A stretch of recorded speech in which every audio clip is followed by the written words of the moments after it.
welcome to Bitstorm, a comedy game design podcast by two guys who know nothing about comedy nor game design. I'm Ben Slinger, and with me, as always, is Trevor Scott. Hello. Hello, Trevor. What are we doing this week? I think we'll stick with the good old classic click pitch, where we each get a single random word. We throw it at each other. We lock it in, as it were, and then we come up with some game designs based on that word. And after we get to the end of that, we clear it all away and we start afresh. So that's it.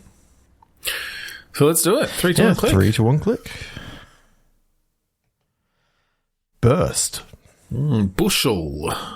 Ooh, a bushel. I'm thinking Don't hide your tea. light under it. I'm thinking tea because of bushels. Bushels. Good old bushels. Not a sponsor. Just, nice cup of tea. Nice cup of tea. What happens when the tea bag bursts? Yeah. What would make a tea bag burst? Like, just absorbing too much. I mean, it doesn't really absorb the water, does it? No. Just like the water goes through it, filters through it. So, yeah. Is it about shoving tea leaves into a tea bag to make the strongest cup of tea? Yeah. In some way. Yeah. Yeah. So what makes a tea strong? Yeah.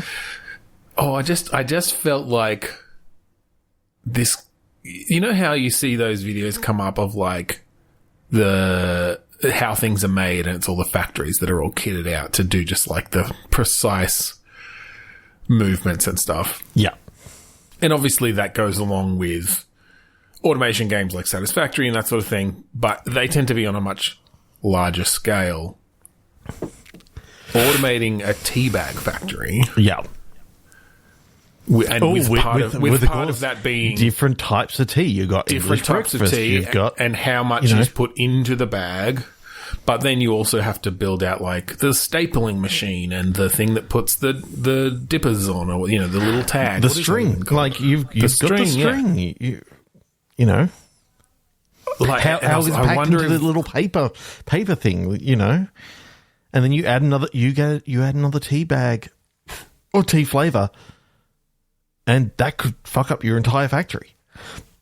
Well, that's it, and there are parts of that you'd probably want to keep the same, like, constructing the tea bag, the initial, empty tea bag or whatever, bringing that along, adding the string on, and the tag is somewhat the same, but you want a different tag, right? Yeah. You want to be able to determine, okay, if it's got this type of tea leaves in it, then it needs this color tag. I mean, if you've only got, one staple supplier, and therefore you need to be very careful on how you disseminate that out over the 5 stapling machines that you've got, because, you don't want any of them running out and like. Yeah. And I feel like doing it as a factory like this would have a slightly different vibe to it than other factory games, because I'm picturing, like, often these factories will have things that, like, they grab something and, like, move it in, a big arc, to something else, put it onto a bunch of rollers, and they're rolling. Like, I wonder if you could do it with more physics-based stuff, even. Like, I'm picturing, you have it hanging on the strings and you need that clearance. Yeah, you've got the bag that comes up and it's, like, it's currently open and it's got to drop all the tea leaves into it. Yeah. And then move the next one on. But of course, you can't have it tip over or anything like that, because then the tea will spill out. So it's like you've got to make sure that it's smooth in the way it actually moves. That level of being precise. Or if it's, it's probably not just sitting there. It's probably maybe like something's holding it, or something pinches it open to to keep it open when it's put in there, or whatever. But yeah, I feel like that would be very difficult and intricate in a different way, where instead of putting conveyor belts all over the place, it's more about, how do I actually get it from one processing bit to the other in a small space, because you don't want to be. And now it's got to package up, and now it's got to be like, okay, now you got freight, so you've got to you've got to get it into this boxes, many pallets are going off to here. This many pallets are going international. This many pallets are and so it becomes more. And of And I think then it's less of, I've automated everything to the point where I don't even have to touch stuff. Because, or you have workers, right? Yeah. Like I'm thinking you were saying like, oh, you've got a certain amount of staple supplies and you've got 3 stapling machines. You're not going to have conveyors or whatever that are refilling the staples in that. No. But you might have a supply of staples and then you've got, that's low on staple. That's run out of staples. Automated from the point of view to have of someone on shift. Jenny has to fill up the staples on machines 1, 2, and 3 because they're in her line. But while she's also doing that, she's got to make sure the bags are all, there's enough tea bags, empty bags coming down. There's enough string there. Like that's her whole job. And then you could have things like quality control sort of stuff as well. Like you need to hire people to sit on a conveyor belt and watch them as they go past. Otherwise, you're going to have a, set percentage that go out faulty, and that's going to, affect your bottom line. Yeah, and then you've got the ultimate test, which is your character in his CEO's office. He gets, a tea bag delivered to his office from each batch, because his whole thing is that he likes a cup of tea, and if he doesn't like it, that's why he started this company. Yeah, that's cool. Yeah. I really like that. Okay. Yeah. I'm just picturing some of those, like, I don't know, have you seen the one where they're making, like, Magnums? Or I think they're, like, Magnum ripoffs, but it's really satisfying the way they just, like, make these long tubes of ice cream and then just slice off the right thing and then dip, a machine grabs the sticks, brings them across a huge, like, circle gear thing that dips them through the chocolate. And it's pretty awesome. It's so cool. Cool. Okay, let's go again. Right, let's move on. Yeah, 3, 2, 1, click. Florist. Honesty. Okay. Now, your word is honesty, but I'm wondering about, like, a dishonest florist.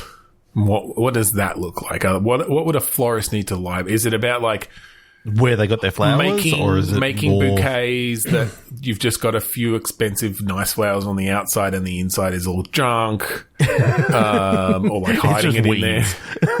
Yeah, they look pretty though, but they're noxious weeds. Like, or is it a or is a dishonest florist in that they're in the crime business and their bouquets include like actual weed? Yeah. Or other illicit materials disguised as flowers or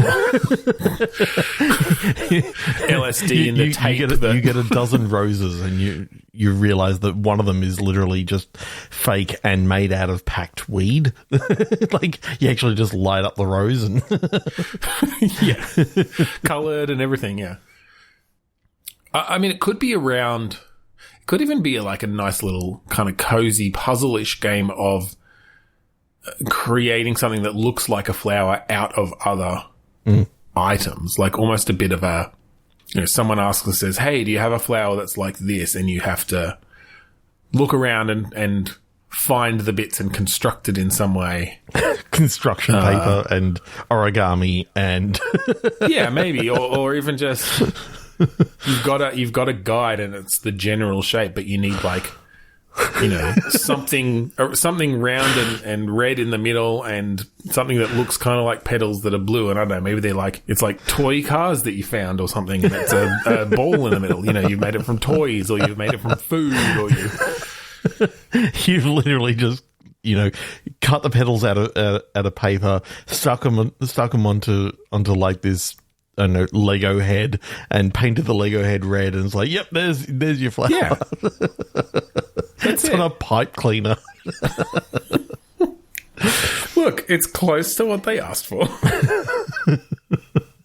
And they'll never know the difference. It smells like that because, you put never die. A little bit of perfume. Okay. Honesty and florist, I think you can also go sort of more of a like narrative game.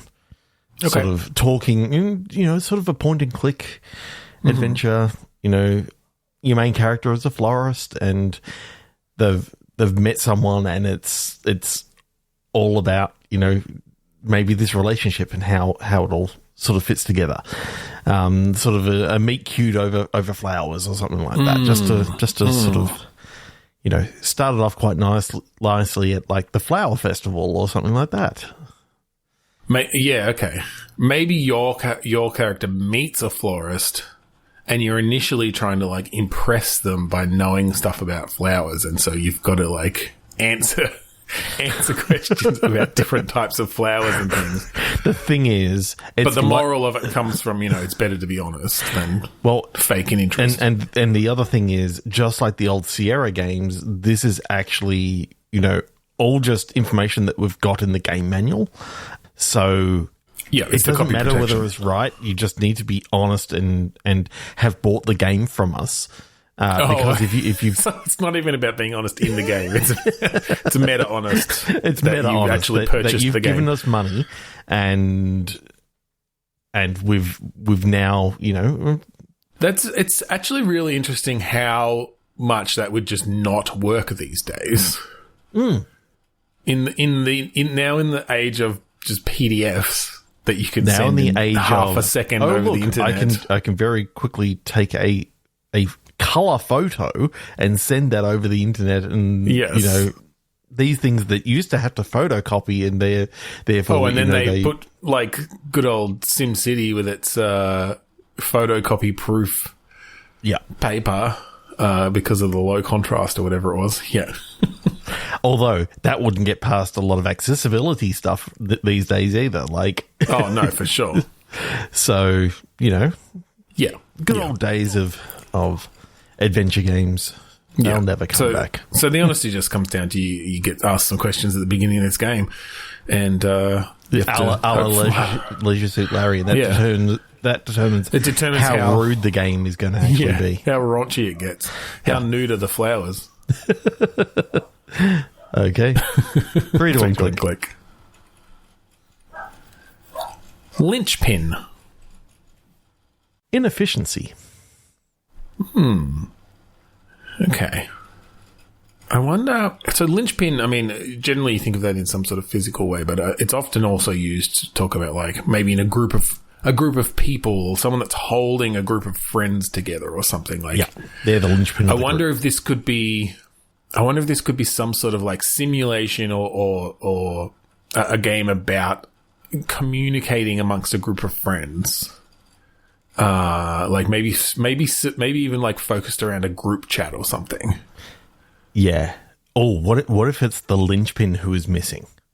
And it's like, how do you keep the group together? Yeah. And keep them going without them, devolving into absolute mayhem. I mean, that's maybe the kickoff of the game is like nobody's heard from Jared for a while. And it was Jared who like organized get-togethers or just like threw funny memes into the group chat to get conversation going, or brought up a problem they were having. And so having said that though, how do you like other messages in this game then like weeks apart from each other because there's just no conversation going on in this group chat of friends anymore until people realize like, hey, we haven't heard from Jared in ages. I think that's where it starts off. Like you're looking at your phone and then this old group chat just starts up. Like it's not even in your 50 most recent things, and it's like right. Okay, so you can go back through the history and you'll see like some of the previous stuff that Jared's posted to get stuff, conversation going or discussion around a trip that you all took or a gathering you all had or something. Yeah. But then, nothing for like 6 months. Yeah. And so... Okay, that's cool. Yeah, I like that quite a bit. Because then it could be about kind of discovering who these people are as the player, obviously as the character. You're supposed to know them, but there could be an aspect of you've drifted apart from these people to a certain degree. Like Jared, does keep you in touch, but you don't mostly don't know what's going on in everybody's lives.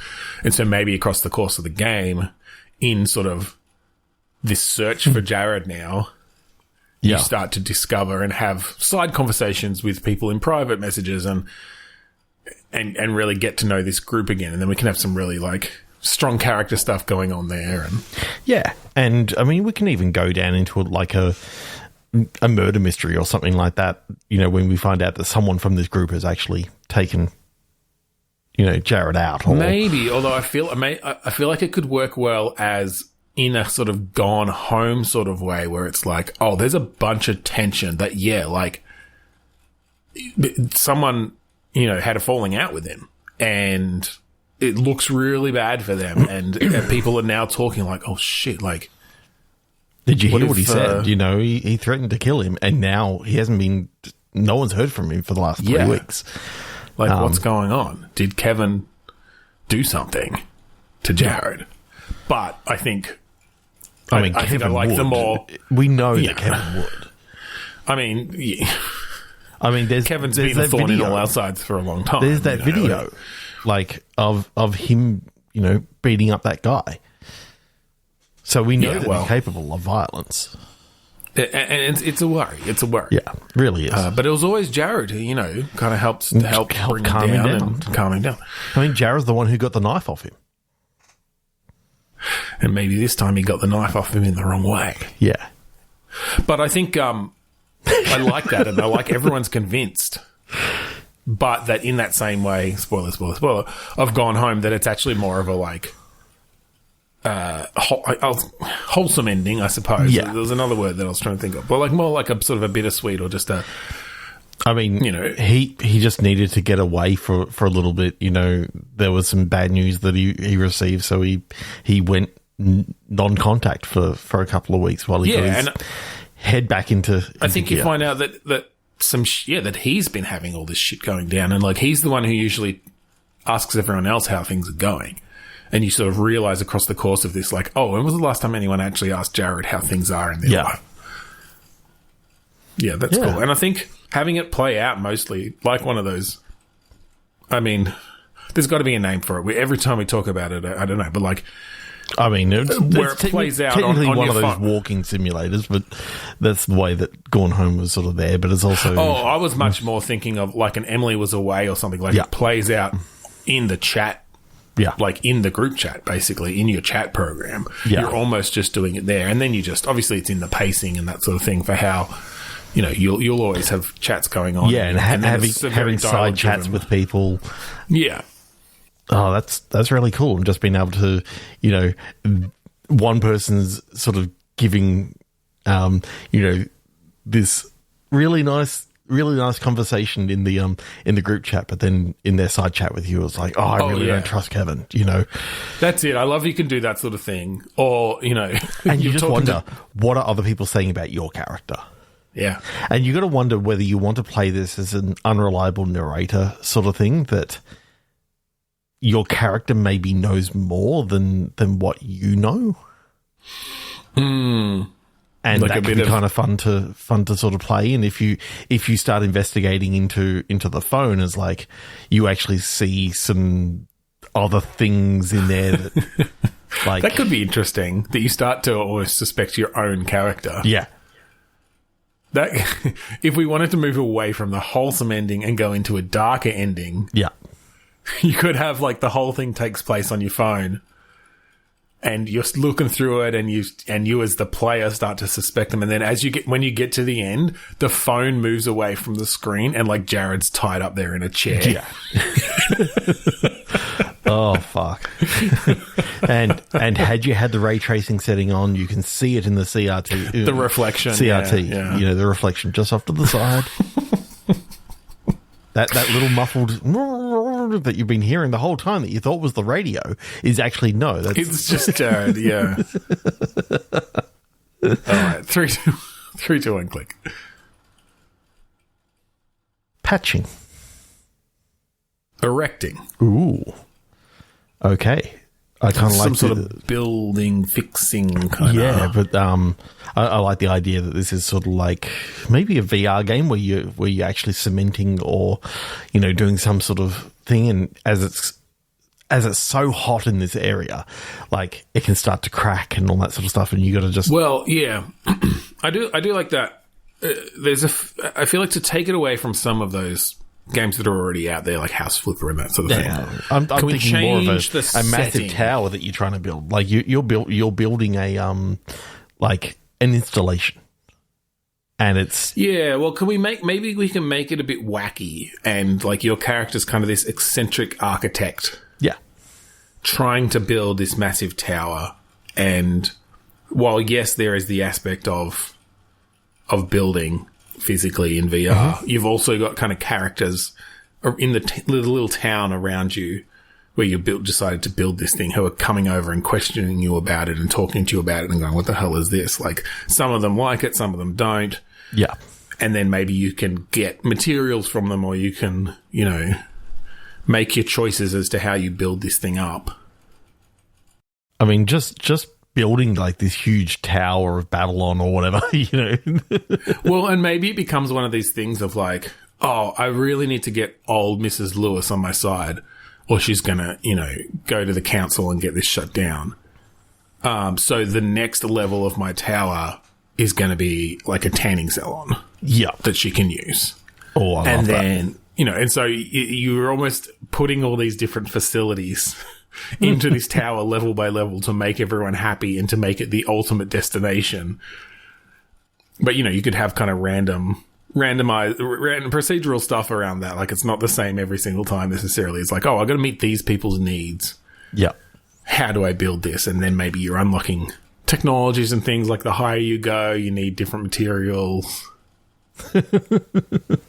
I'm picturing that as you're going higher and higher and higher, you have to keep an eye on the early stuff, because it's like you had cheap material back then because you didn't have that much money. So you got to reinforce and patch and just make sure that, you're not actually, creating that too the whole many, thing doesn't come tumbling down. Yeah. Yeah. I mean, it could be one of those things of, instead of it being a super long process that you're building this tower over an hour or whatever, it could be more of a run based, or like like I said, a procedural sort of thing of, it may be that your tower comes down after 5 minutes after you've built 10 stories, but you want to be able to go, all right, we'll try again. We'll do it slightly differently this time, as you're sort of learning the physics of it and the materials available, and the RNG is coming up with, the salesman who is selling fucking gummy bear mixture, which is, super sticky but melts in the sun. Yep. Came by this time, so I'll use that on the higher levels that need to be flexible when the wind, is putting on stress on them. To pick up, and you're halfway to heaven, because that's your whole goal. You got to get to heaven. Yeah. And by heaven we mean know, the giant's castle in the sky. Yeah, because it's not going to be that. It's going to be heaven. It's whatever your heaven. It's higher. Can you take me higher? Yeah, that when you get to the giant's castle, just as you're getting close, you start hearing Creed the giant. Yeah. With arms wide open, as he then brings his arms closed and kills you because he doesn't want you in his place. He's a giant. God. 3, 5, 4, farm.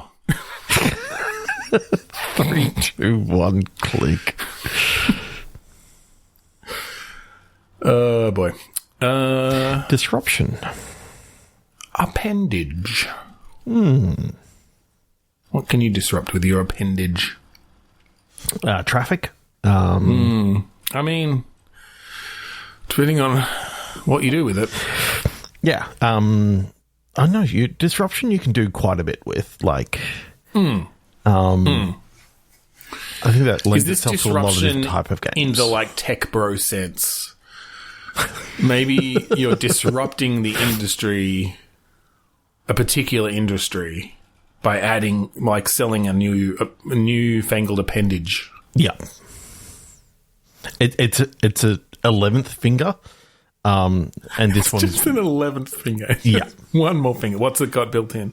Bluetooth, like a torch and stuff. We all know that tech bros, they love their Bluetooth. Oh yeah, I mean, it has to. It's controlled via the cloud. You don't have local.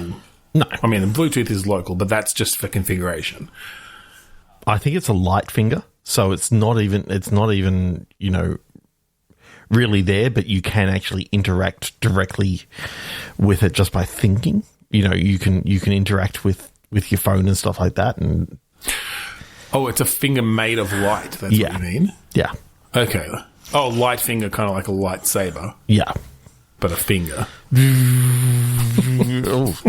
My phone. Burned a hole in my phone. Oh, but that's what they compatible with the light finger. Yours wasn't compatible. It didn't come with the fucking what's the vibranium or no? That's no, it's a refraction glass, obviously. Oh. Isn't it? It's what's light. the thing? What's it's the thing in Star Wars that can block lightsabers? Is it vibranium? No, or is that a Marvel one? That's Marvel, and so is adamantium and all those sort of things. But there is one in Star Wars. Yeah, there is. I think it's like vibrate something. It is. It's something. Anyway, something very similar to that. In fact, there was a helmet made of it in The Acolyte. Oh, there you go. It was really cool. I haven't watched. Yeah. Why have you not watched it? I already gave you my seal of approval to watch it. I know. I haven't watched. I haven't been watching that much. Okay, I do kind of like the idea of like essentially almost a virtual finger. Yeah, it's in VR, obviously. It's literally just for. Well, it's sort of a In a sense, you look at your hand. This isn't a game, but in between your thumb and your pointer finger, there's like this extra finger. There's an extra appendage. It's super flexible. It can change in length. Yeah, but it can only interact with your compatible devices. Yes, you do control. It will burn a hole in ones that are not compatible. Including yourself. If you are not compatible with it, I guess it depends how hole ridiculous we want to go with it. But from the point of view of like the useless tech things, I feel like it's really funny to just like sell what is essentially just a way to control your phone. Yeah. And maybe your microwave if you've bought their brand microwave. But not your fridge. Without moving your finger. And you can't even see it unless you're wearing the goggles that they sell separately. Like it can interact, but then it's almost like it doesn't exist. Like, but you have to wear the stupid little harness looking thing that's got, like, just from the sense of a ridiculous product that would absolutely sell. Like, you'd come free with a Cybertruck. Like, yeah. I don't know if there's a game there. You could have a game around. I mean, the process of the world where these are being sold in and the company. Yeah, and. You as the player, you're trying to sell this to more people because I like that aspect of it. But, well, but maybe you're a salesman but you don't like you think the product's shit. Yeah, but this is your job. That tech bros are going to buy it. So yeah. What are you to do? You either put food on your family's table, or you go starving. No, that's it. You can't have.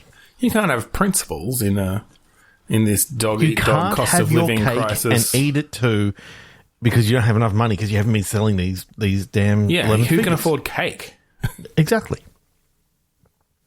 You'd be lucky to have a pea, as in like the vegetable pea. As in princess in the pea. That's it. Not princess in the toilet break. All you've got is virtual peas. It's a feature of the finger. It can shoot peas for some reason. Because one of the tech bros thought it would be funny. It's like, hey. It's like a crass pea, it's man. Like so you can like shoot out a pea and go, hey, I peed on the floor. But only other people who have the goggles can even see it. Can even see it, yeah. Yeah. But it's really funny in the office where everyone's mandated to wear them at all times. Yes. 100%. Yeah. Okay, let's do one more. One more quick one. Penguin. Octave. Ooh, okay. Penguin Choir? Oh, I'm thinking this is a sequel to Happy Feet. Okay. Well, now they're singing. Well, they sing in Happy Feet, sort of, but it's mostly about dancing. But it's mainly about dancing. This is Happy Feet 3. but it's the game version of it. Like, right, the virtual sequel, yeah. So I'm thinking, maybe this could be sort of like a Dance Dance Revolution / Guitar Hero sort of thing. Okay. So that, you know, how do you dance up an octave? Well, you can figure that out. It doesn't matter. Move 8 steps to the right. You're dancing on a piano. Like, that's all it's about. Like, it's like the scene from Big. Yeah. Okay. Then, so if you get two of you and you're doing it at the same time, it sounds freaking amazing because you know you're hitting kind of the same things at the same time, and you're getting that octave sound. Really happening. You're getting the multiple hands essentially. Yeah. Okay. Oh, I mean, we haven't had a custom peripheral in a while. No. So it's a big sort of like it's a rollout piano. It's a rollout piano. You need room, and this is a multiplayer only game. Unless you can I think really you can play it by splits. yourself, but it's hard. Like it's doesn't harder sound by very yourself good because you're only playing the left hand, and you want that octave. Yeah, octave is it almost Twister-esque where you're not just doing 2, like you're doing 3 or 4 keys at once to play the chords. Well, if you do that, then you need the extra buttons that you've got like a walking stick sort of thing that you can use your hand. Well, no, I'm just thinking legs and hands. Like you're almost break dancing. You're on your hands and knees, like Twister-esque.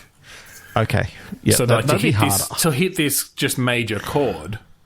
I was thinking that it was like Dance Dance Revolution, but you had to have like maybe you could have like 2 walking sticks that you're hitting buttons with. I mean, so that you're not. You could, but that's technically cheating. It was designed to essentially break dance over the keys. Like the really good players of this just look like they're just like doing flips, like breakdance and spinning. Here's the thing: like when it's in the arcade. Like, we know that the arcade has a slightly larger thing. Sorry, it's like, just picturing the arcade. It's going to take up more room than the 8-pack of Daytonas. Yeah, exactly. One game console, and it's 8 meters fucking long. Yeah, and only 2 people can play it at once. Only 2 people can play it once. And it's otherwise fucking it's just loud. a cacophony. Well, it has to be. Yeah, because you need to be able to hear. There has to be speakers all the way along it so you can hear it wherever you are in whatever octave you're at. Exactly. It's a full 88. It's a full 88 keys on the fucking piano. Like, Time Zone, get on it. We need this in stores. And we want banks of these. Like, so. Oh yeah. One if this whole gets wall popular, is just two machines. If this gets popular, you're pulling out your laser tag and you're putting in a room full of Revolution, Piano Hero. Can you be a pianist? Part of it now is just that's right. Yeah, Piano Hero or Pianist Hero. Pianist Hero, not pianist. Pianist Hero, pianist. You gotta say quick. Pianist. On that, we know the episode. We know the name of the episode now. On that octave, okay. I think we'll leave it there. So if you would like to find any of our previous episodes, there are a lot of them. I think, is this $3.99? This is $3.99. Yeah. Oh my God. Look out for our 400th episode. Spectacular. It's just going to be a normal episode. I mean... No. We've got to get them to listen. We'll get more listens. Okay, it's going to be the biggest, most best episode, biggest episode that you've ever. But if you would like to find out 398 plus a few extras, previous episodes, go to podchaser.com/bitstorm. Give them a listen. Leave us a review. If you like the song that we play at the start and end of each episode, that song is called Mount Defiance. It's on the album Containment Failure by the band Kuradust. You can find it at kuradust.bandcamp.com. It's there for free. There's other tracks there. Like, check it out. Like, we've been listening to a few different tracks recently and going back and re-listening. It's good stuff. Kind of fun. That's right. So thank you again for joining us this week on Bitstorm. I'm Ben Slinger. I'm Trevor Scott. And I'm Jared. I'm trapped in the basement. Shut up, Trevor.